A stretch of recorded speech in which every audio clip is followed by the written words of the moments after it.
Good morning. So my name's Katie. I'm the Partnerships Director at Acts 435. So I've worked for Acts for nearly 5 years, but my most recent role is this one, which is looking to connect churches and sort of church networks and other organisations and work along to try and find new partners and get more churches and local charities on board. We are quite a small team. There's 5 head office staff and we're all based in York. And Acts 435 came out of, it was the brainchild of a Yorkshire businessman, a guy called Julian Richer, who runs a chain of hi-fi and technology shops, which I think are more prevalent in the north than they are in the south, but they're called Richer Sounds. And we sometimes get donors that the receipts come with a Acts 435 flyer. But it was his idea and he didn't quite know what to do with it. So he went along to the Archbishop of York at the time, John Sentamu and his wife Margaret, and sort of pitched the idea, if you like, to them. And they thought it was fantastic. And they helped him get it up and running, really, with the help of the Diocese of York. So we have, until really recently, about a year ago, been based in Bishopthorpe Palace. But obviously, as you might know, John Sentamu has stepped down, retired as the Archbishop, and we've moved our offices elsewhere. He is still currently our patron, and his wife still sits on our board of trustees. So they're really involved still in what we're doing. Although she's about to retire from that role, which is a bit sad. But actually the last year has taught us a lot as a charity. Just in terms of the pandemic, I think it's taught a lot of us a lot of things. But as the needs increased, our donors stepped up to help too. So we reached the £3 million mark in the last 11 years. So we've helped over 30,000 people with over £3 million of direct specific needs. And the way we work is that a local... I haven't introduced Anna and Hannah, I've just realised. So let me pause. Anna and Hannah, would you like to introduce yourselves? Hannah, would you like to go first? Yep, so it's odd because we know everybody, I think, already. So I manage Norwich Food Bank. We've been an advocate with ACT, I think, for maybe 3 years or so, and encouraged to do so because there wasn't much going on in Norwich or Norfolk. And it just seems such a simple idea and such an excellent thing for the clients that we're serving. They're coming in with food needs, but also other things come up and say, well, let's try and help you. And again, connect donors. So really pleased to help. Wonderful. Thank you, Anna.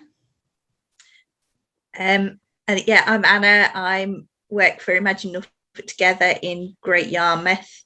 I'm a development worker and I've been an advocate for Acts 435 for 4 years, I think. And I have used it in a variety of ways. I've got, I guess, the majority of the people that I've done Acts 435 requests for have come through the CAP Debt Centre locally, and that's worked really well. It's been great for them to be able to offer that to their clients, and it's also been really good for me to get to meet some of those people. I've also done other requests through my church and through other groups that I've visited and connections that I've got locally. So, and I talked to Katie about setting up this session for Norfolk because I don't know why anyone wouldn't get involved with Acts 435. It's just such a great way, simple way to be able to bless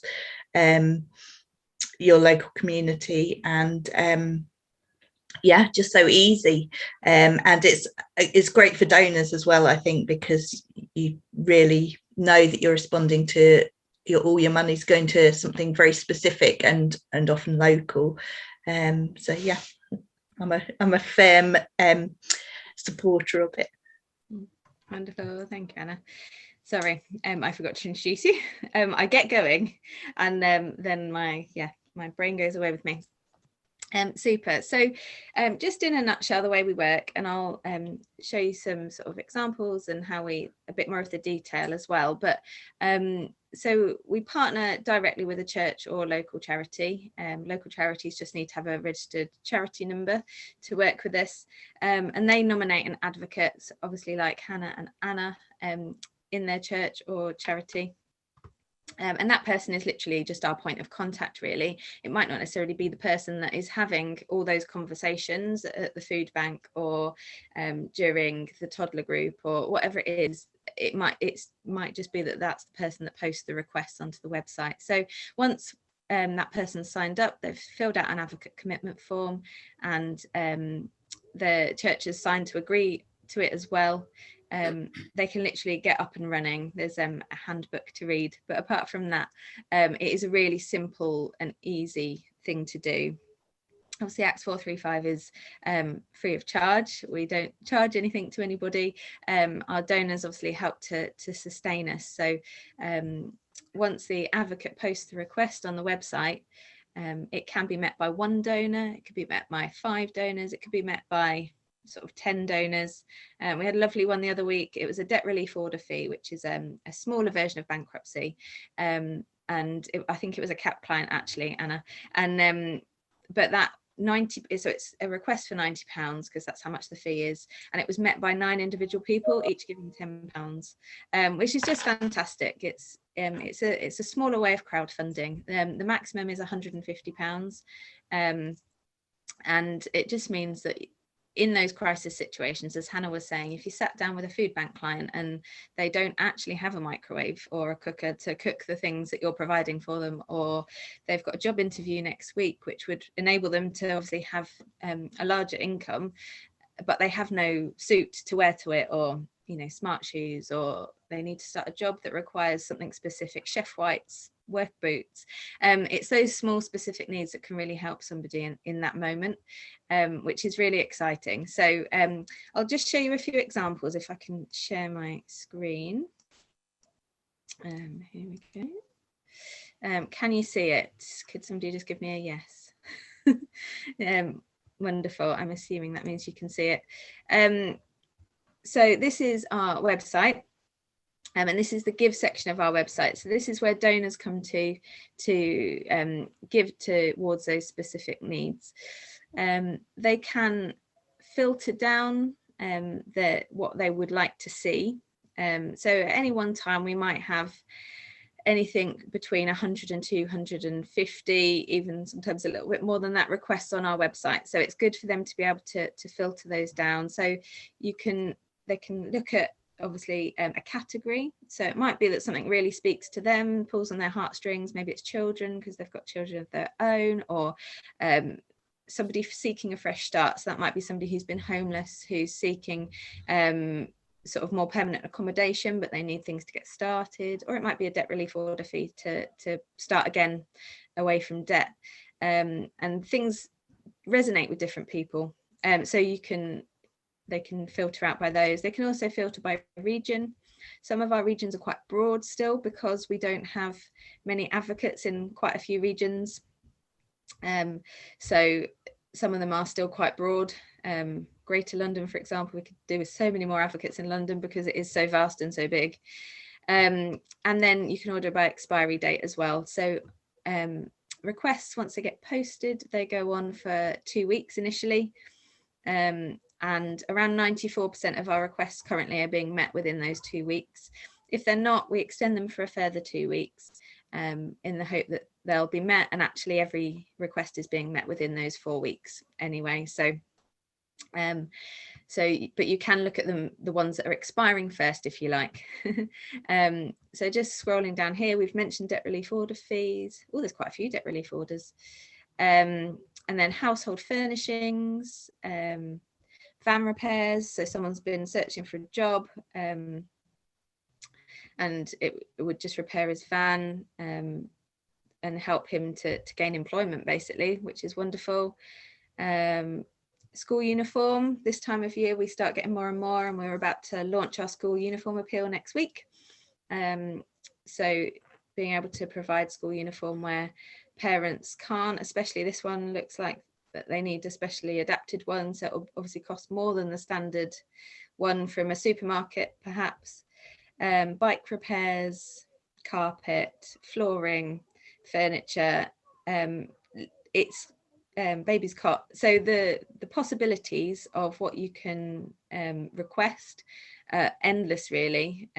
We've had a few people, sort of advocates, come along and say, I've got this really specific request. I think one was a guitar for somebody who busked, and we were like, well, give it a go, post it, see if it resonates with donors, then they're going to meet it, and it did, which was wonderful. So I think there's the opportunities really with what you can request, endless, which is fantastic. There's obviously within the handbook there's a few rules and sort of guidelines that we ask you to stick to in terms of posting, but obviously things like if you've got a family who's in need but they come back again, actually we have the rule of you can ask for a request, 3 requests for any one family. So it means that you can help a family at least 3 times in those crisis points, which is really helpful too. But equally, it's a tricky balancing act of making sure that we're not just helping everybody all the time. Like, it's actually for those crisis moments where they really need just that one thing to get them through. So that's fantastic. Brilliant. On that note, I was just going to show you our advocate control panel as well, and just show you practically how it works to post a request. So once that advocate's set up and running, how they then use our system to post requests. On this caveat, and Anna and Hannah, you should hopefully know this by now, but we're currently in the middle of rebuilding our website, which includes our advocate system as well. So that it all speaks to each other and does all these technological things I don't 100% understand, but it will still be extremely simple, extremely easy to do, and it hopefully will just be a bit more intuitive, so it will be a bit more able to prompt advocates to remember things and to do things in the right way. So I will just share my screen just once more and share this with you. If I can click on the right one, here we go. So this is the advocate dashboard. You can partly see why it needs updating and reinvigorating. It's absolutely functional as it is, but it would be nicer if it was a bit more up to date. So just on here, it is honestly really simple. There's other things that you can access up here. There's resources and all the documents and all of that you can find up there, but the easiest thing to do is to add a request. So it's this big green button. It couldn't be any simpler. So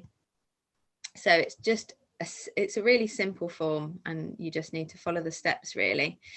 So the amount, what it's needed for, as I said, it's capped at £150, but you can choose anywhere between that, and it is great when we get a variety of churches and charities doing different things, different ministries, because actually they'll all have quite a lot of requests maybe for one specific thing. So we've talked about debt relief orders, that's always £90, but you know, people trying to get, we've got a charity in Newcastle who look to help people who have come out of prison get into work.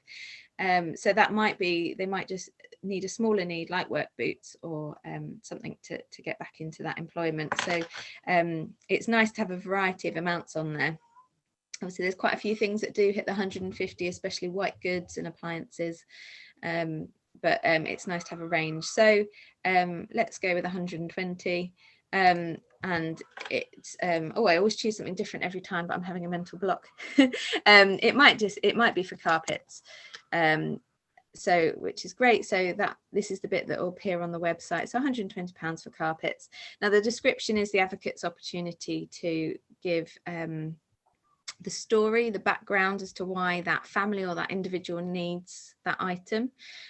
So it might be this family have just had a new baby and currently don't have any carpets on the floor, and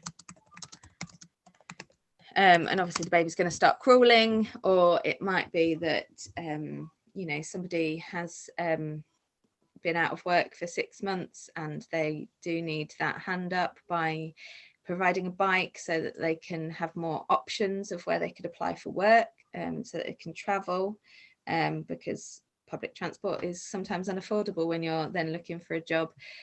Whatever that background is, that box is just for telling that story really. It's a short, as you can see, there's an amount of characters there, so it's obviously just a short description for donors really to know who and why they're giving towards that.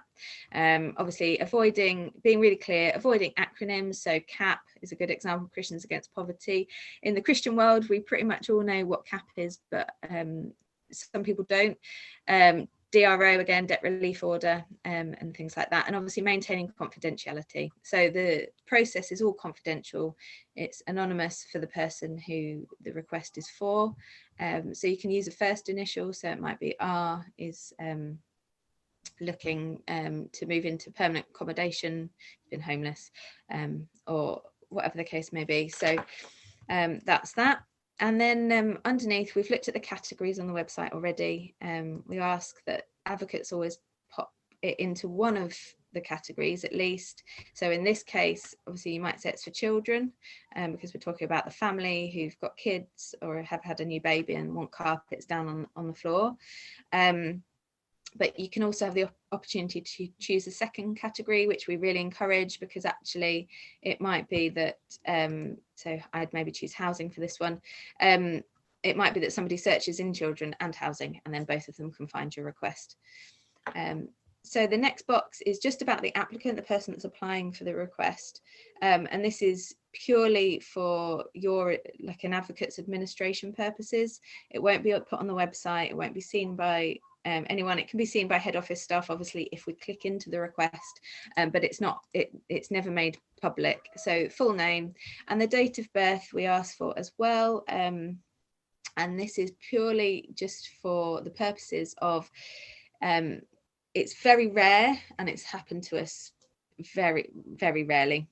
I can count on one hand in 11 years, but we have had occasions where somebody has then found out that there's another advocate at another church down the road and tried to go and seek another request from that other church. So the date of birth just gives us a flag on our system if the date of births match, really, to make sure that we're keeping as watertight as possible in that respect. So and then town or city, this could be as specific or as general as an advocate would like or needs to be. So for example, if you've got somebody who's escaping domestic violence and doesn't want their town or city shared, you could make that broader. It could literally be Norfolk. It just creates that extra layer of anonymity, especially where it's really crucial to be anonymous. So that's location, and as I said, they always go on for 2 weeks. An advocate wouldn't need to touch this box. Head office will then extend it to 4 weeks if it's needed. And then the additional information box is literally for the advocate if there's something else. It might be quite a few of our advocates, for example, use this box because they take referrals from other agencies. It might be a council, it might be social services, it might be a social prescriber who's connected to a doctor's surgery. Wherever those referrals come from, they like to note down where the referral was from and, you know, the telephone number of the contact there, and sort of those extra additional pieces of information that they might need to recall at some point. Is really helpful. And all this does stay on the system for a while after the request is met. The request gets archived once it's been met, so it's always there, and that additional information is always available for the advocates, which is helpful. And then the next two boxes, the first one is so in posting the request, the advocate really needs to have had a conversation with that person. You're not doing it on the slide to then hopefully produce them with some money later on, but actually you need to say, I would like to apply for some to Acts 435 for a request for your carpets. Is it okay if I do that? I'll have to share a little bit of information. This is the kind of information I'll have to share. And the applicant needs to agree to give consent for their request to go on the website. So that box is really important and needs to be ticked. And then finally, we send out a monthly prayer bulletin. So if there's something very specific that person needs prayer for, then that's the box to put it there. The prayer bulletin goes out once a month, but it's obviously still anonymous. So again, writing in the prayer has had a really bad ankle for a while, and yeah, pray for healing or whatever the case may be, but something specific in there. And then there's a preview button at the bottom just to preview the request before it gets published live onto the website.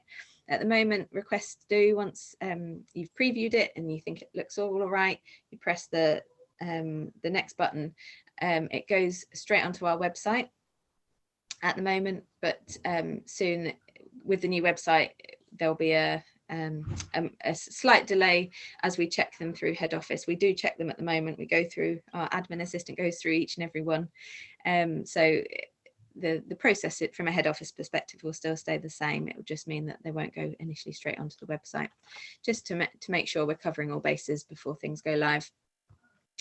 So I think that's kind of everything that I've got to explain and describe, and hopefully gives you enough detail. I'm going to ask Anna and Hannah in just in a second to share, but is there any initial questions from any of that? I'm going to stop recording just there as well. Okay.